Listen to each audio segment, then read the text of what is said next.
Hi Ken, I hope you're doing well. I am ready for my presentation, so here I go. I'm here today to talk to you about the risk needs responsivity model, and this is one of many models that have been developed for offender assessment and rehabilitation, and the goal is obviously to reduce recidivism. As indicated in our comps proposal, the rate of prisons has quadrupled in the last century, so it's really important that we are looking at what can be an effective method of treatment for offenders so they do not reoffend and can stay out of jail and be effective members of society.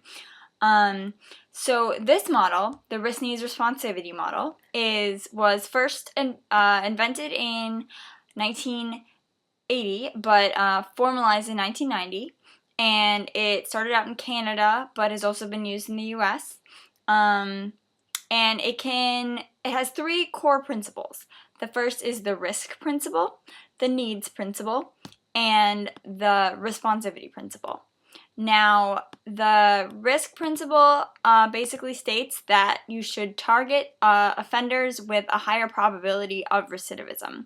So the level of treatment should match the probability that they will reoffend. And more structured treatment or more hours of treatment should be reserved for those with a higher likelihood to reoffend.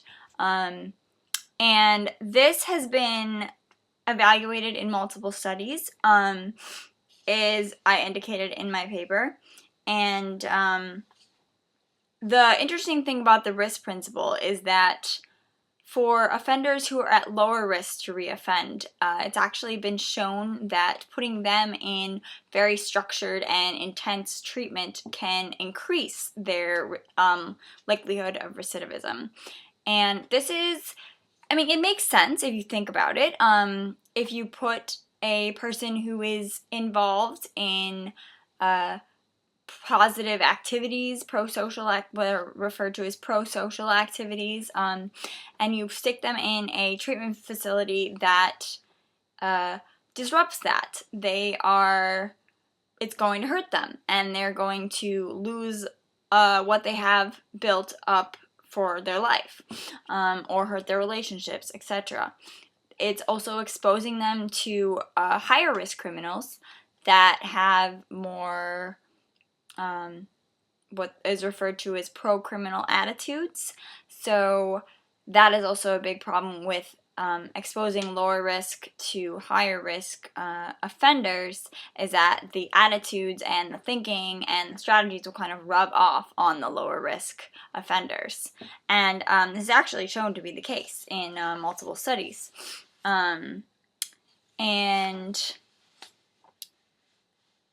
It also means, and so in one study, Bergeron and Armstrong found that out of 620 incarcerated offenders, 100 hours of cognitive behavioral treatment was sufficient to reduce recidivism in moderate risk offenders, but for high risk offenders, 200 or more hours were required. So, this shows that those with higher needs need more treatment. Seems kind of self-explanatory, but in actuality, that is not what is always practiced. So that is the risk principle.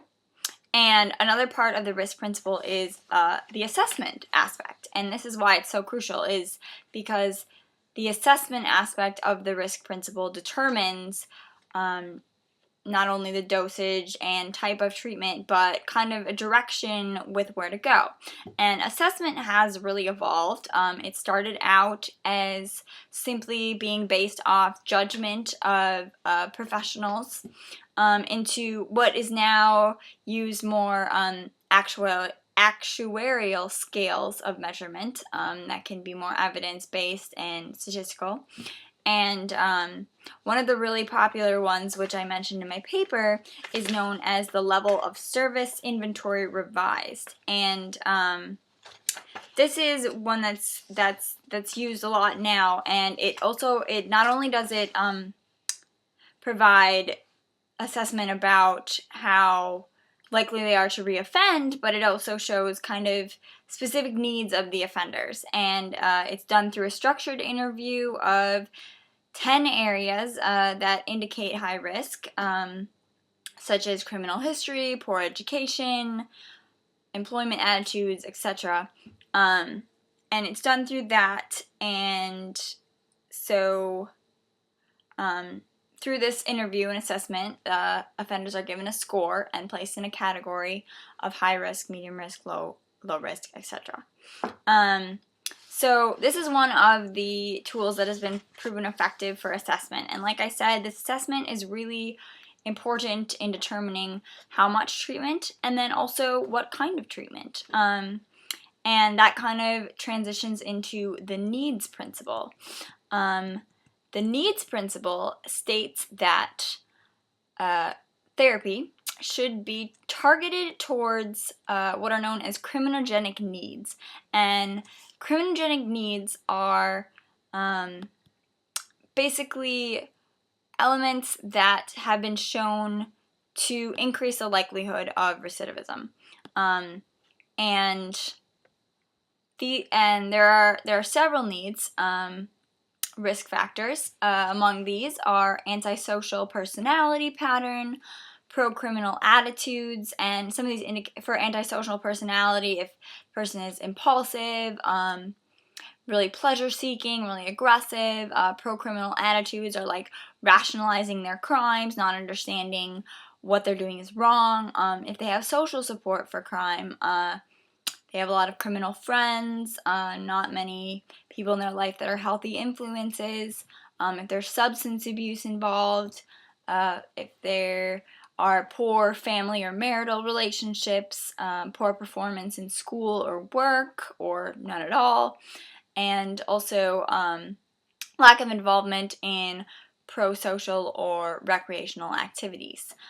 So these are some of the major criminogenic needs that, according to this needs principle, should be addressed in treatment. And for example, antisocial personality patterns can kind of be addressed through building self-management skills or teaching anger management. It can also be, if they have a lot of criminal friends, it's about replacing those pro-criminal friends with more healthy supports. For problems in school and work, it may be enhancing study skills or working on interpersonal relationships in the context of work and school, etc. So these are all what have been indicated as major risk or need factors that should be targeted in treatment. Now, how should they be targeted?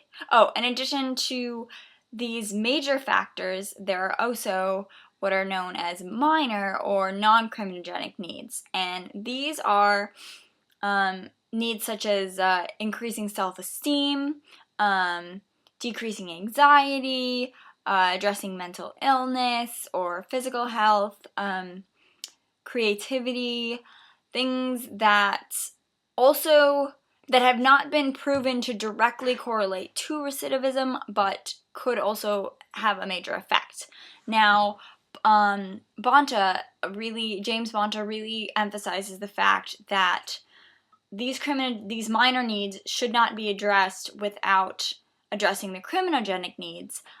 He uses the example of if you improve self-esteem of a criminal without changing, which is a minor need, without changing their pro-criminal attitude, they might, just become more confident in their criminal abilities. So both of them really need to be addressed at once, and this is of particular interest to our cost proposal in looking at alternative therapies as helping these minor needs, but I'll discuss that a little bit more later. So then the question is, how do you address these needs? And I already mentioned some ways to do it, but the most effective way has been shown through cognitive behavioral therapy. And This is targeted at changing thoughts and behaviors, and the key is to change both. There has been studies that have been done that showing changing just the behaviors is not as or just the thoughts is not as effective as doing both of them. So both need to be done together, and they need to be done in a what's referred to as a positive working alliance with the client in a respectful and collaborative way. And also, like I said, with the behavioral principle, just paying attention to the action and not just talking about making changes, but actually making the changes. So this is one of the very important aspects of cognitive behavioral therapy.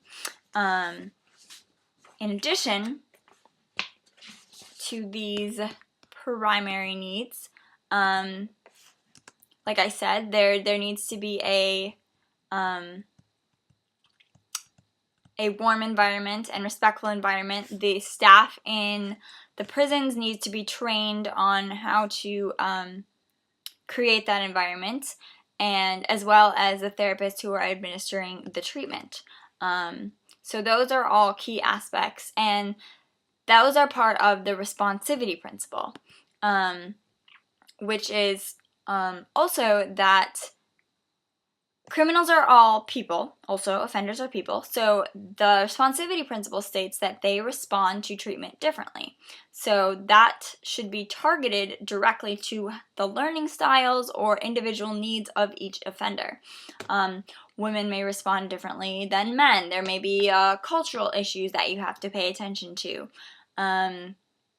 A person who is a very concrete thinker cannot, abstract therapy might not work as well for them. So the responsivity model holds that the treatment needs to be take into account very specific needs.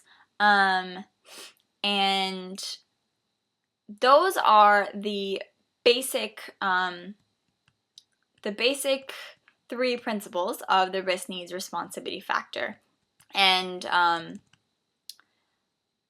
And so targeting the criminogenic needs, appropriate assessment of the offender's level of risk and matching that risk with the appropriate level of treatment, and finally tailoring the type of treatment to the specific learning styles and differences of each offender.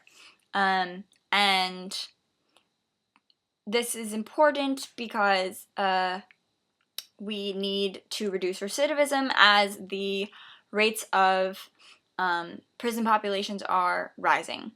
Now, in terms of alternative therapies, according to the specific risk needs responsivity principle, alternative therapies are not very beneficial. One of the leading researchers, Latessa, is not a fan of using alternative therapies because they do not target the criminogenic needs directly. However, as I mentioned earlier, they do target minor needs. Art therapy or dance or canine, other alternative therapies could very well help improve a offender's self-esteem, foster their creativity, help them deal with anxiety, things like that, that in conjunction with cognitive behavioral therapy could prove to be the most effective treatment for reducing recidivism in offenders. So this is what we're going to be looking at in our comps proposal, is the relationship between using both of these. And this project really showed me more of what the cognitive behavioral, the traditional therapy aspect, the importance of that, and reiterated that the alternative therapies should not just be used by themselves, but are very promising to help reduce recidivism in conjunction with more traditional treatment. So that is it for my presentation. I have all my sources and more examples of studies that have proven this model effective in my paper, and thank you very much for listening to my presentation, and I hope you enjoy the rest of your summer. Oh, and I also want to say thank you very much for being flexible with me on creating this video, and I hope you enjoyed it and learned something new. Okay, bye Ken.